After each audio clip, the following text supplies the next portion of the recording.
Well, I got a chance to listen to Ben Watson or Benjamin Watson, however you want to say it, who was a tight end at Georgia in 2003 and 2002 as well. Ben transferred into Georgia from Duke, and if you've listened to Ben talk, I think he's up there with the Stinchcombs in terms of intellectual bandwidth. But and one thing that Ben said over the weekend was he was talking about the tight ends at Georgia, and there was a clip about Brock Bowers who was delivering a pretty vicious stiff arm. And Ben says, I'm glad I played tight end when I did at Georgia because I would not play right now, which is a little ridiculous. He would be the starter. This is a big guy with, back in the day, excuse me, who was I think a first round guy, but was drafted by the Patriots and he had a career in the league forever. Excuse me, forever. I don't know what's going on with my voice tonight, but yeah, he was a first round guy. So yes, Ben, you would started at Georgia this season, but to play from 2004 to 2019, I mean, Ben Watson was a lethal weapon for Georgia. The problem that he had was that he was playing his final season at Georgia in 2003 on a team that really was struggling on the offensive line. I mean, that was a group that Neil Callaway, who was the offensive line coach and offensive coordinator at the time, was really trying to figure out how to make it work. Georgia won the East that year with David Green and Ben and guys like that, but they didn't. They also led the league or were last in the league in sacks. So a lot of times Ben would stay in um, and max protect. I mean, that was something that became a very common phrase that season in 2003. I don't know which game it was, but I'm going to tell you a story about Ben Watson. Now, look, Ben Watson didn't really have a problem saying stuff that frustrated him. Um, and one thing he was worried about was that they just weren't using him and I remember this conversation very clearly. I don't know if it was, frankly, I don't know if it was in front of a camera or not, but I think he was frustrated. Fred Gibson was frustrated at the time. They just weren't scoring. I feel like it was either the Marshall game or something like that. But I asked Mark Richt after I talked with Ben. I certainly asked Mark on the record, you know, what guys like Ben, and he just stopped in his tracks and said, Ben Watson is going to be a first round draft pick. He doesn't have anything to worry about. He's got plenty of film and so forth. But when you look at someone like Ben with his career, what is that, 15 seasons in the league? I mean, a couple of Super Bowls, and it has to have been. One Super Bowl, 547 receptions, 6,058 yards, 44 touchdowns. Just, an amazing career in the league. And when you look at what he did at Georgia, his last season there, 23 catches for 324 yards and two touchdowns. No, I mean, of course he was frustrated at the time, but he is saying what a lot of people are thinking, which is that this tight end group at Georgia, they're not normal. I mean, Brock Bowers is going to be clearly a top 50 pick in the NFL draft. He has outperformed. I don't know of a better uh, tight end in the country. I think the guy at Texas A&M has had a good run, but Bowers has just exploded on the scene. That shouldn't ignore Darnell Washington, was sidelined for much of the season with an injury, a foot injury. Uh, John Fitzpatrick, who's got another year of eligibility, not COVID related eligibility to go. Um, this group is maybe pound for pound the most gifted group at Georgia.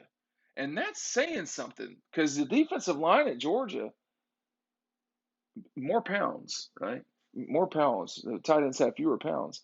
But of the 12, 14 defensive linemen, they're a pretty good bunch in there too. There's certainly possibly three first round guys, possibly Jordan Davis, yes. Um, Jalen Carter, I think, could be a first round guy, and then Trayvon Walker certainly could be a first round guy We're just going to have to see. I love Zion Logue, though, by the way. I mean, I've saw him when he was in high school. He's a heck of a player. But when you look at these tight ends, I mean, it's a strange position because everybody's got to have them, but they just kind of disappear, it seems like. But in the NFL in the last 7 years or whatever, you've had tight ends really explode on the scene again. Guys like Kelsey at Kansas City. Brock Bowers is not that physically large. I mean, Ben Watson was a monster at Georgia. And he's just acknowledging what is evident for everyone who watches Georgia play can see. They are as gifted at tight end as they've ever been. I mean, and they never they had Larry Brown and Randy McMichael on the same roster, but those two guys never played together. Jermaine Wiggins and Larry played together, and those guys were both super. Larry played in the Super Bowl, and Wiggins may well have. And I don't know if these guys are going to play in the Super Bowl, but they are total weapons. And for as long as we've heard the complaining from the peanut gallery, Georgia's tight ends now are not just weapons, but they can be difference makers. This isn't, and no offense to these guys, this isn't Trip Chandler and Martrez Milner out there. These are wiggly guys who could run 100 hurdles or 200 hurdles if they really wanted to. I mean, no, Ben Watson would start at Georgia, okay? But he would be one of three super freak guys included in that bunch. And I don't hate John Fitzpatrick. I mean, I like what he does. Rylan Goody and Brett Seether, it's just hard to get on the field at tight end. There have been times, often, there have been times this season when Georgia's gone with a three tight end look. And, going back to Mark Richt, his big thing, and Mike Bobo's too, through the years, was we're going to play the best players and we're going to have more of that. If the position has better players than the running backs or the receivers, we're going to play those guys. And you're seeing that with this Georgia team. You're seeing guys like Bowers, Fitzpatrick, Darnell, since coming back from injury. They've really made an impact on this season. Now, we've hit a stretch of time here where it's hard to know. I mean, outside of the game with Tennessee, you're really bracing for what the future will be, which is a uh, 3-game sprint to a national championship. 3 games doesn't seem like a lot, but that's 12 quarters of football.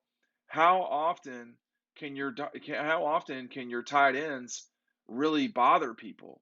And I'm just looking at the list here. John Fitzpatrick doesn't have as many catches as I had thought, which is to say he only has 5. But the other tight ends, Darnell was 6, and then Brock Bowers with 28. I mean, Brock is the leading receiver for Georgia. Excuse me, leading pass catcher. He's averaging 17 yards a catch. He's averaging 54 yards a game. Fitzpatrick and Bowers have played in all 9 games. Darnell's only played in 5. So we don't know how much more this could change. But when a tight end has 7 more receptions than the closest person in the statistical category, that tells you how much Georgia's using their tight ends as weapons. And, Todd Hartley's been around the block for a while. But what he will have in a season from now might be, well, if this is the best tight end room right now, then that means next year's tight end room will be the best tight end room Georgia's ever had. And Georgia's had some pretty good tight ends. I mean, Randy McMichael, Ben Watson, Larry Brown was a 4-year starter and very good for Georgia. Jermaine Wiggins was his backup. You got, Shannon Mitchell, I feel like, Troy Sadowski. They've had some good tight ends, but not like these guys. These guys are freaks. And Ben's correct to point out how good they are. But Ben, listen, when you're watching this, you'd be starting. Let's not get Let's not go crazy. We'll see you over on the website, dogpost.com.